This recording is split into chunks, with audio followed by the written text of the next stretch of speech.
সরকার সফলতা মনে করলেও আসলে তারা ব্যর্থ হতে যাচ্ছে। আমরা কথা বলছি 5 জুলাই 24। দর্শক, বিষয় Teesta project, Teesta mega project.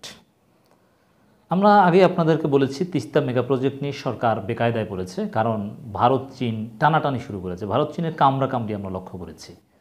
সেক্ষেত্রে সরকারের উদ্দেশ্য কি? যে ব্যালেন্স করা, যাতে ভারত অসন্তুষ্ট না হয়, চীন অসন্তুষ্ট না হয়।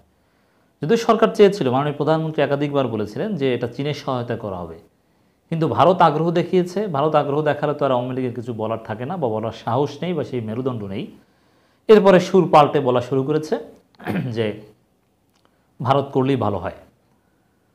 এটা একেবারেই ভারতের চাপে, এটা আওয়ামী লীগের অনিচ্ছা। আবার চীনকে এভাবে চপেটাঘাত করা হবে।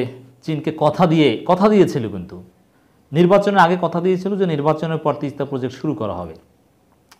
চীন ফিজিবিলিটি স্টাডি থেকে শুরু করে আরও কিছু কার্যক্রমও করেছে। সেখান থেকে চীনকে লাথি দিয়ে সরিয়ে দিয়ে ভারতকে তিস্তা প্রজেক্টের কাজ দেবে, এতে তো চীন চরম ক্ষুব্ধ হওয়ার কথা। কিন্তু সরকার যদি এই পরিস্থিতি সামাল দিতে পারে, তাহলে তো সরকার একটা সফলতা। এরকমই একটা নিউজ। তিস্তা নিয়ে ভারতের সঙ্গে কাজ করতে রাজি চীন, সরকারের সিদ্ধান্তের অপেক্ষা, এবং বাংলাদেশ সরকারের সিদ্ধান্তকে তারা সম্মান করবে, একথা বলছে। তো এই বিষয়টা তো আওয়ামী লীগ তাদের সফলতা হিসাবে প্রচার করছে। এই যে দেখেন, আমরা সফল, যে ভারতকে দিচ্ছি, চীনও প্রয়োজনে সহযোগিতা করবে। চীন এখানে রাগ হচ্ছে না, বাংলাদেশের সিদ্ধান্তকে স্বাগত জানাবে। অতএব এখানে কামড়াকামড়ি কিংবা চীনের অসন্তুষ্ট হওয়ার কিছু নেই, এরকম একটা ব্যাখ্যা হাজির করার চেষ্টা করছে আওয়ামী লীগের লোকজন। কিন্তু এর জবাবে আমরা বলবো যে না, ডিপ্লোমেসিতে কিছু কার্টিজিমূলক কথাবার্তা বলতে হয়। চীন অতি সূক্ষ্ম, বা চীনের এই যে শি জিনপিং বা চীনের বর্তমানে যারা আছে, এরা কিন্তু অতি সূক্ষ্ম। এরা সব কিছু বুঝতে দেয় না, এরা গেম চেঞ্জ করে ফেলে টাকার বলে। এদের ডিপ্লোমেসি সব কিছু প্রকাশ্যে বলে হয় না। তো এখন সাংবাদিকদের সাথে আলাপকালে কিংবা কোনো সেমিনারে, তখন তো এটা ডিপ্লোম্যাটিক কার্টেজি থেকে বলবেই যে বাংলাদেশের সিদ্ধান্তকে আমরা স্বাগত জানাবো। আর বাংলাদেশ এটা একটা থার্ড পার্টি, এখানে ঝামেলা কনফ্লিক্ট আছে ভারত চীনের মধ্যে।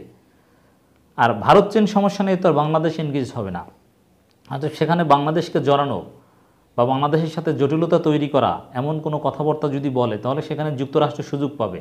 অতএব চীন এই কাজ কখনোই করবে না। অতএব প্রকাশ্যে, এটা একেবারেই প্রত্যাশিত যে প্রকাশ্য কথাবার্তায় তিস্তা প্রজেক্ট নিয়ে বাংলাদেশ সরকারের উপর চীন অসন্তুষ্ট, এটা কখনো কাউকে বুঝতে দেবে না বা বলবে না। অথবা এটার কোনো প্রতিশোধ নিবে যে চীনের মুখ থেকে কেড়ে নিয়ে ভারতকে দেয়, এটাও কাউকে বুঝতে দেবে না বা বলতে দেবে না। বাহিরে কথাবার্তা বললে খুব ভদ্রতার সাথেই কথা বলবে, এরকমই বলবে যে তিস্তা নিয়ে বাংলাদেশের সিদ্ধান্তকে সম্মান জানাবে চীন, তিস্তা নিয়ে ভারতের সঙ্গে কাজ করতে রাজি চীন। এটা হচ্ছে ডিপ্লোম্যাটিক কার্টেজি। কিন্তু বাস্তবে অন্য কোনোভাবে হলেও চীনের প্রতিশোধ নেবে। কিভাবে হতে পারে? চীন মোটা অঙ্কের ঋণ চুক্তিও করবে, $700 বিলিয়ন বা আরও নানান চুক্তি হতে পারে। কিন্তু সেই ঋণগুলো ডিসবার্স করার ক্ষেত্রে অথবা কোন মুদ্রায় করবে, ডলারে না চীনের মুদ্রায়, এইসব বিষয়ে সূক্ষ্ম জটিলতা ঢুকিয়ে দিয়ে বাংলাদেশকে শিক্ষা দেবে কিংবা চাপে রাখবে।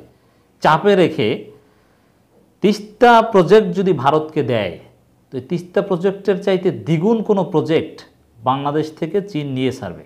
অতএব এটা আওয়ামী লীগ সরকারের কোনো সফলতা নয় যে চীনের এই নরম সুর যে তিস্তা নিয়ে ভারতের সঙ্গে আমরা কাজ করতে চাই, বাংলাদেশের সিদ্ধান্তের অপেক্ষা, সিদ্ধান্তকে সম্মান জানাবো, এটা আওয়ামী লীগের কোনো সফলতা না। মজা বুঝবেন অন্যদিকে। এই জায়গা ছাড় দিতে বাধ্য হলেও অন্য জায়গায় ছাড় দিবে না। অতএব চীন বোকা না, অযথা টাকা ঢালবে, বাংলাদেশকে হেল্প করবে। এখানে বন্ধুত্বের কোনো বিষয় না, ইন্টারন্যাশনাল পলিটিক্স পুরোটাই স্বার্থের খেলা। অতএব চীন তাদের স্বার্থ বিসর্জন দিবে, আর বাংলাদেশ যা চাইবে চীনের কাছে অনেক টাকা পয়সা দিয়ে দিবে, এত সহজ না। এই তিস্তা প্রজেক্ট যদি চীনকে ছাড়তে হয়, এর বিনিময়ে ডাবল তিস্তা প্রজেক্টের মতো অন্য কিছু তারা নিয়ে ছাড়বে। অতএব আওয়ামী লীগ যদি বলে যে আমরা এই ডিপ্লোমেসিতে সফল, এটা মিথ্যা কথা। তিস্তা মহাপরিকল্পনা প্রকল্পে ভারতের সঙ্গে একযোগে কাজ করতে চীনের কোনো আপত্তি নেই বলে জানিয়েছেন ঢাকায় নিযুক্ত রাষ্ট্রদূত ইয়াও ওয়েন। এখন চীনের আপত্তি নেই, কিন্তু ভারতের তো আপত্তি থাকতে পারে। ভারত তো চাইবে তারাই এককভাবে করতে, তারা এখানে চীনকে দেবে না। কারণ ভারত করতে চায় কেন? এটা স্ট্র্যাটেজিক্যালি চীনের বিপরীতে তাদের জন্য ইম্পর্টেন্ট। অতএব সে চীনকে এখানে রাখবে, এটা তো ভারত রাজি হবে না, চীন রাজি হোক বা না হোক। অতএব বিষয়টা তো সহজ না। সমাধান হয়ে যায়, এরকম না যে প্রবলেম সলভ, তোমরা হলে ফিরে যাও ছেলেরা। বিষয়টা এত সহজ না, ইটস ভেরি ডিফিকাল্ট ডিপ্লোমেসি। বুঝতে পারছেন? চীন রাজি, কিন্তু ভারত তো রাজি হবে না। তিনি বলেন, সরকারের যে কোনো সিদ্ধান্তকে আমরা সম্মান করব। এই প্রকল্প নিয়ে প্রস্তাব দিয়েছিলাম আমরা, এখনও বাংলাদেশের সিদ্ধান্তের অপেক্ষায়। কিন্তু এটা তো চীনও জানে, আমরাও জানি যে আসলে বাংলাদেশ কি বলবে। এটা এই কাজ চীনকে দিবে না, এটা ভারতই করবে। কারণ ভারত চাইলে সেটা না বলার সক্ষমতা বাংলাদেশের কিছুতেই থাকার কথা নয়। ইয়াওয়েন বলেন, প্রধানমন্ত্রী চীন সফরে দেশের অবকাঠামোগত উন্নয়ন, বিনিয়োগ বৃদ্ধি, বাণিজ্য সম্প্রসারণ, কৃষি সহযোগিতা, free trade agreement, digital economy, শিক্ষা, গণমাধ্যমের সঙ্গে সহযোগিতা নিয়ে আলোচনা হবে। এছাড়া দুই দেশের জনগণের মধ্যে সংযোগ বৃদ্ধি বিষয়ে আলোচনা হবে।